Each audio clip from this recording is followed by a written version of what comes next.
మూలంగా 2020లో జూలై నెలలో ఇవ్వాల్సింది ఆగస్టులో ఇచ్చారు. ఆ నెల కంటిన్యూ అవుతూ వస్తుంది. అదే అంటే ఇలా ఎంత అబద్ధాలను కూడా అసత్యాలను కూడా ఎంత అద్భుతంగా ఆవిష్కరిస్తారంటే వాళ్ళని చూసి నేర్చుకోవాలి సార్. మాకు ఉన్నది ఉన్నట్టు కూడా చెప్పొస్తలేదు వాస్తవానికి.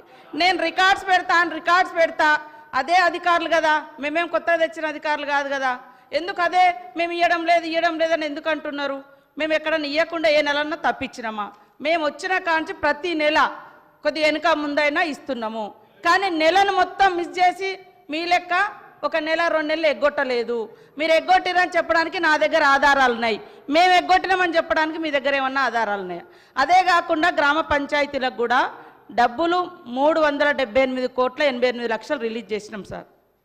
మల్టీపర్పస్ వర్కర్స్ కావచ్చు, లేదా శానిటేషన్ కోసం కావచ్చు. ఇంకా కొన్ని పెండింగ్ ఉన్నాయి.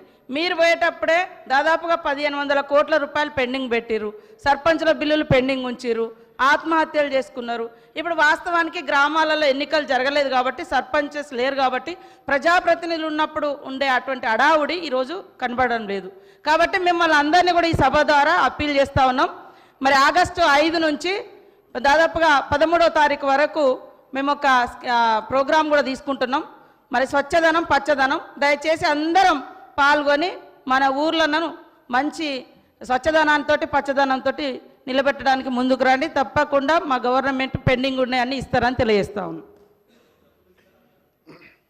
అధ్యక్ష, మీరు అభయాస్తంలో ఏదైతే ప్రవేశపెట్టినరో మరి రాహుల్ గాంధీని తెచ్చి హైదరాబాదు నడిబొడ్డున నిలబెట్టి ఆయనతోటి కూడా మరి అబద్ధాలు ఆడిచ్చారు అధ్యక్ష.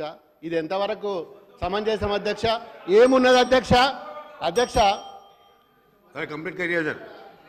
సర్పంచులకు, మాజీ సర్పంచులకు, ఎంపీటీసీ సభ్యులకు, మరి జెడ్పీటీసీ సభ్యులకు గౌరవ పెన్షన్ అందిస్తామన్నారు అధ్యక్ష. సర్పంచులకు, ఎంపీటీసీలకు, జెడ్పీటీసీలకు మరి మీరు సాలరీ ఇస్తలేరు, మరి పెన్షన్ కూడా ఇస్తామన్నారు అధ్యక్ష. ఇది మీరు పెట్టిన మేనిఫెస్టోనే అధ్యక్ష. మరి ఎంతవరకు ఇస్తారా ఇయ్యరా? ఇస్తే సంతోషం మాకు కూడా. మరి అది ఇస్తారా ఇయ్యరా చెప్పాలి అధ్యక్ష. లాస్ట్ చివరికి వార్డు నెంబర్లకు గ్రామ పంచాయతీలో ఎన్నుకోబడ్డ వార్డు నెంబర్లకు కూడా పెన్షన్ ఇస్తామన్నారు. మరి ఆ పెన్షన్ ఇస్తారా? మరి ఈ వేదిక మహేశ్వరరెడ్డి గారు, మహేశ్వరరెడ్డి గారు, మహేశ్వరరెడ్డి ప్రభాకర్ మరి ఏదైతే మీరు చెప్పినరో మేము దాని గురించే మాట్లాడుతున్నాం అధ్యక్ష. మరి గౌరవ వేతనము జడ్పీటీసీలకు, సర్పంచులకు, వార్డు నెంబర్లకు ఇస్తా అని చెప్పి మరి మీరు మేనిఫెస్టోలను పెట్టిండ్రు. మరి వికలాంగులకు మేము 4,500 ఇస్తున్నాం అధ్యక్ష. దేశంలో ఏ రాష్ట్రంలో ఏ ముఖ్యమంత్రి కూడా ఇప్పటి వరకు 4,500 వికలాంగులకు పెన్షన్ ఎక్కడ కూడా ఇవ్వలేదు అధ్యక్ష. ఒక్క తెలంగాణ రాష్ట్రంలోనే మరి మా అప్పటి గౌరవ ముఖ్యమంత్రి గారు కేసీఆర్ గారు 4,500 రూపాయల పెన్షన్ ఇచ్చిండ్రు. ఇలా మీరు 6,000 ఇస్తా అన్నారు. మరి ఇవన్నీ కూడా వాగ్దానాలు మీరు చేసినాయి కదా అధ్యక్ష. మరి కనీసం మరి కానప్పుడు కాదని చెప్పుండ్రి.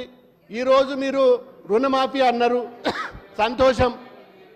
మరి మేమేమంటున్నాము, మరి రైతు బంధు ఆపి ఇలా రుణమాఫీ వేసిండ్రు. మరి రైతు బంధు కూడా వేయాలి కదా అధ్యక్ష. మరి రైతు బంధు కూడా వేయమంటున్నాం. మేము కొత్తగా ఏం చెప్తలేము అధ్యక్ష. గ్రామీణ ప్రాంతాలల్లో మరి ఈరోజు ఎన్నో రకాల ఇబ్బందులు ఉన్నాయి. మరి శానిటేషన్కి సంబంధించిన డబ్బులు లేక మరి నానా ఇబ్బందుల పాలవుతుండ్రు. మరి దాన్ని తొందరలోనే పరిగణలోకి తీసుకోండి. ఊర్లల్లో ఊర కుక్కలు ఎక్కువైపోయినాయి. మరి చిన్నపిల్లలను కూడా కరుస్తున్నాయి. మరి మొన్న మా హైదరాబాద్కు మా నియోజకవర్గానికి చెందిన 15 मिनट हो गए सर, 15 मिनट्स हो गए सर. ప్రభాకర్ రెడ్డి మరి మీరు గ్రామీణ ప్రాంతం మీద అందరు కూడా రూరల్ ఏరియాకి వెళ్ళి ఎమ్మెల్యేలు గెలిచి వచ్చిండ్రు. మరి 1,600 కోట్ల రూపాయలు ఏదైతే బడ్జెట్ తగ్గించిండ్రో మరి అది ఎంతవరకు సాధ్యమవుతుంది? మరి ఏ ఒక్క ఎమ్మెల్యే కూడా లేచి దాని మీద ఆబ్జెక్షన్ చేస్తలేడు అధ్యక్ష. ప్రతి సంవత్సరం మేము 10 సంవత్సరాల నుంచి ప్రతి బడ్జెట్లో కూడా ప్రతి ఫైనాన్షియల్ ఇయర్లో ఒక్కొక్క 1,000, 2,000, 3,000 కోట్లు మేము పెంచుకుంటూ వస్తే ఇవాళ బడ్జెట్ తగ్గించుకుంటూ వచ్చారు అధ్యక్ష. మరి ఏ గ్రామం పోయినా ఈరోజు ప్రజలు భయపడుతున్నారు అధ్యక్ష. ఇంత బాగా మనం గ్రామాలను అభివృద్ధి చేసుకున్నాం. అన్ని కూడా గ్రామ పంచాయతీలు కూడా ఇలా ఏ రాష్ట్రంలో లేని విధంగా ఆదర్శ గ్రామ పంచాయతీలు కూడా ఎన్నో అవార్డులు వచ్చినాయి అధ్యక్ష. ఈరోజు మరి ఢిల్లీ ప్రభుత్వం తెలంగాణ రాష్ట్ర ప్రభుత్వానికి ప్రశంసల జల్లు కురిపించింది. ఈరోజు గ్రామీణ ప్రాంతాలలో అభివృద్ధి కోసం ఎన్నో అవార్డులు వచ్చినాయి, ఎన్నో రివార్డులు వచ్చినాయి. మరి నీతి ఆయోగ్లో కూడా మరి ఈరోజు తెలంగాణ రాష్ట్రంలో చేసిన